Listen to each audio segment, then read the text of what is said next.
Venice Film Festival 2021. Jennifer Lopez sizzles in low-cut white gown as she makes first red carpet appearance with Ben Affleck since their reunion at the last Duel premiere alongside his co-stars Jodie Comer and Matt Damon. Jennifer Lopez made her first red carpet appearance with her beau Ben Affleck since their reunion at the star-studded premiere for his film The Last Duel during Venice Film Festival 2021 on Friday night. The singer and actress, sizzled in a low-cut white gown adorned with silver detailing around the cleavage as she kissed and cozied up to her handsome boyfriend, during the event also attended by his co-stars Matt Damon and Jodie Comer. J.Lo teased a hint of her ample assets in the eye-catching dress, which also featured a daring thigh split and fishtail design as she worked her best angles for the camera. She completed her look with a pair of sky-high silver heels and held a matching glitzy clutch bag in her hand while posing up a storm. Meanwhile, Ben looked dapper in a black suit, crisp white shirt and black bow tie as he gazed adoringly at his beautiful girlfriend who he reunited with earlier this summer after previously dating in 2002. They have made a number of high-profile appearances together, always packing on the PDA during their loved-up outings. Also at the premiere, Killing Eve star Jodie wowed in a sheer black pleated dress which had a high neck design and showed off her toned pins. She teamed the dress with a pair of studded black leather boots and wore her blonde locks in a poker straight style as she larked around on the red carpet. Meanwhile, Matt Damon looked smart on the red carpet with his wife Luciana Barroso, who wowed in a strapless black gown. The Last Duel follows the true story of Jean de Carouges, a 14th-century French knight who embarks on a fight to the death with former friend Jacques Legris, Adam Driver.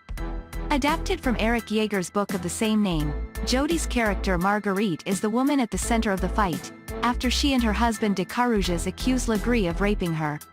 The film is told from the perspectives of each of the three characters, with Jodie telling Variety the movie will challenge audiences' preconceived ideas of the role women had in society during that period.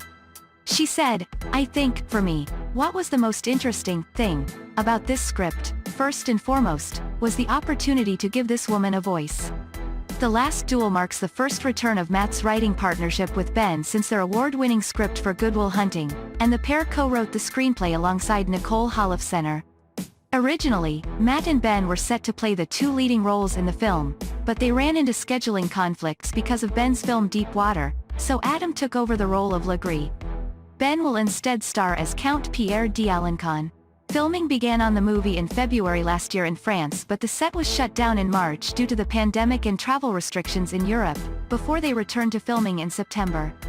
Matt was at the film's next location in Ireland when lockdown began and, amid the travel ban, ended up isolating in the seaside resort of Dalkey, an affluent suburb of Dublin, with his wife and 4 children for a few weeks.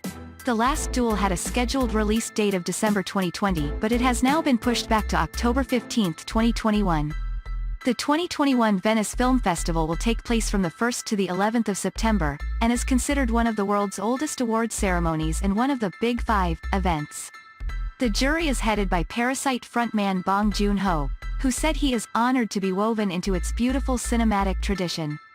As president of the jury, and more importantly as a perpetual cinephile, I'm ready to admire and applaud all the great films selected by the festival. I'm filled with genuine hope and excitement. The jury is also comprised of director Saverio Costanzo, actress Virginia Fira, star Cynthia Erivo, actress Sarah Gadon, documentarian Alexander Nanau, and director Chloe Zhao. This year's festival has also invited 2 Afghan filmmakers, Sara Karimi and Sara Mani, to discuss the Taliban's takeover of the country, with particular attention to the situation of filmmakers and artists, in a panel taking place on the 4th of September. The topic of the panel will be the dramatic situation of Afghan filmmakers and artists in general, the need for the creation of humanitarian corridors and the guarantee of the granting of political refugee status, as well as concern for their future and the need to provide for their accommodation once they arrive in Europe. Oscar-winning Italian director Roberto Benigni, who helmed the acclaimed Life is Beautiful, will also be honored with the Golden Lion for Lifetime Achievement.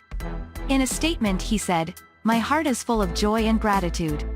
It is an immense honor to receive such an important recognition of my work from the Venice International Film Festival." This year's festival has also seen the grand return of its star-studded red carpet premieres. After last year's event was drastically scaled back due to the COVID pandemic, last year's occasion saw a significantly smaller number of guests in attendance, will all red carpet arrivals required to adhere to social distancing, with temperature checks and mask wearing mandatory at the event. Despite its return, this year's festival is still adhering to strict COVID guidelines, following a rise in cases in Italy. Public access to the red carpet is banned, and more than 10 testing stations have been set up. All attendees must show proof of a negative test or vaccination to enter a screen, and masks are required indoors.